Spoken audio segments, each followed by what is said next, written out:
to make sorrel, you are going to add the 1 cup of sorrel and your cinnamon sticks plus your ginger. So that's what you see in my pot right now. That ginger has been peeled. I find it really helpful to peel ginger with a spoon. Maybe one day I'll show you how to do it. But I just use a spoon to peel off all the skin on the ginger. Now I'm going to add my pimento and my cloves. Might add a little bit more pimento because that wasn't quite a 1/4 cup of pimento. And then you want to add water.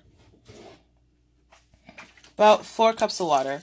You don't want it to be too diluted. You could always add water once the sorrel is finished being steeped and made. So that's probably the amount I'm going to add for now. Now, because I want to steep the sorrel and get all of the red color out, all the nutrients and flavor out of all my ingredients, it's just like I'm making tea. And like when you make tea, the application of heat allows you to draw out the flavor. So I'm going to bring this to a boil. And when I bring it to a boil, I'm going to turn off the fire. I'm going to cover my pot. And I'm going to let it steep for 4 hours or overnight, or even what's better is for 24 hours. And it's after that point that you're going to add a little bit of rum and everything, okay? So I'm bringing this up to a boil, and we'll see what it looks like after I let it steep for at least 4 hours.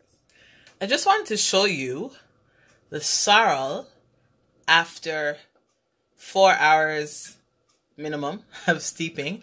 I actually can't tell you how long this has been steeping for, but it's been a while. It's been more than 4 hours. So you can see how concentrated the sorrel is to the point where it even turned the ginger red. It really turned everything red, the cinnamon and everything.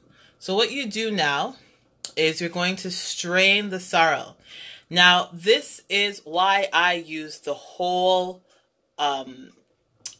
spice, right? I use pimento berries, I use cinnamon sticks, as opposed to ground cinnamon or ground allspice or ground cloves. I use the whole clove because using the whole spice allows it to be easier to strain the sorrel. Okay, so that's a tip for you, a free tip for you. Sorrel should also be pretty strong, like in terms of like ginger and maybe even with rum. So I might just add a piece more ginger and let it steep some more. But it is ready like right now, like it is right now. So what you would do is you take the fluid and you would get a mesh sieve. See? Sieve. And then you would strain the sorrel into a bowl or whatever the case may be. And then you can add ice and your sweetener. Do you want me to show you how? You know how to do this, don't you? I'll show you the finished product. Okay, so I lied. I'll show you how to strain the sorrel. Since this is an instructional video, I might as well show you every single step. So you're going to take a sieve. I have a sieve here, a fine mesh sieve, or you're going to use a cheesecloth, and you're going to strain it through. So I don't know how I'm going to do this while holding the camera. Pray for me. But here we go. So I am straining my sorrel. Now, if I really wanted to, and like the West Indian, like the Jamaican I am, I might just pour more water back onto the sorrel and boil it again so I can extract as much as I can. But it's pretty concentrated. I'm going to throw this back in. Yeah, so you can see it's pretty concentrated. It's a really dark red. You can easily add water to dilute it if you want. At this step, you would add rum. You would add your sweetener, so either the stevia or whatever sweetener you want. You can make a simple syrup, like a sugar syrup. You could add brown sugar. You could add really any sweetener. It's really tangy. So you're going to have to add quite a bit of whatever sweetener you're going to add. It's kind of like lemonade where you have to put in like a whole heap of sugar in order for it to taste something resembling something good. So you're going to add quite a bit of sweetener of whatever you want to add. Now, because I don't want to use a whole lot of sugar, because I'm trying to watch my sugar, I prefer to use stevia.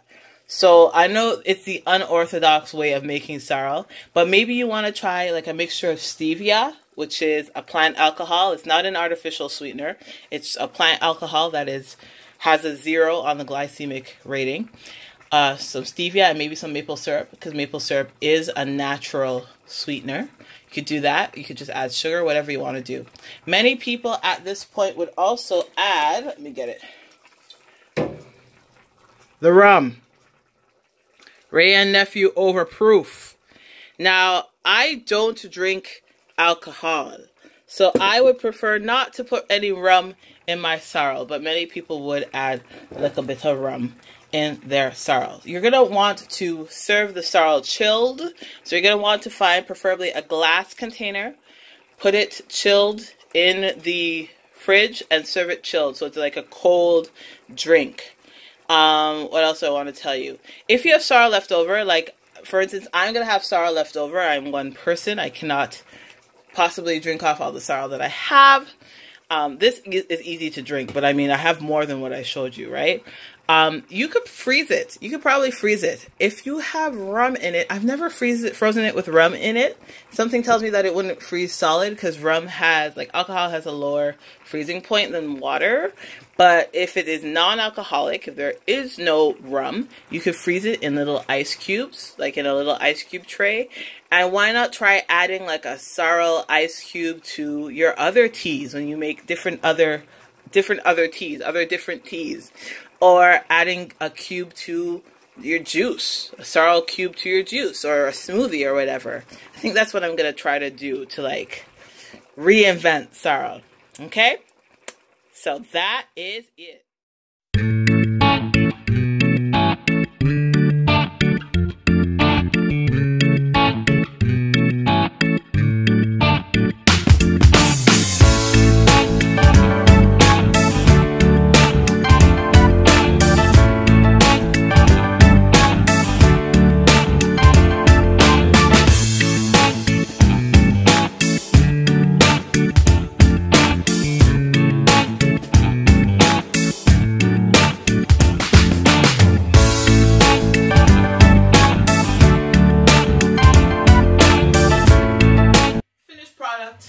Sorrel.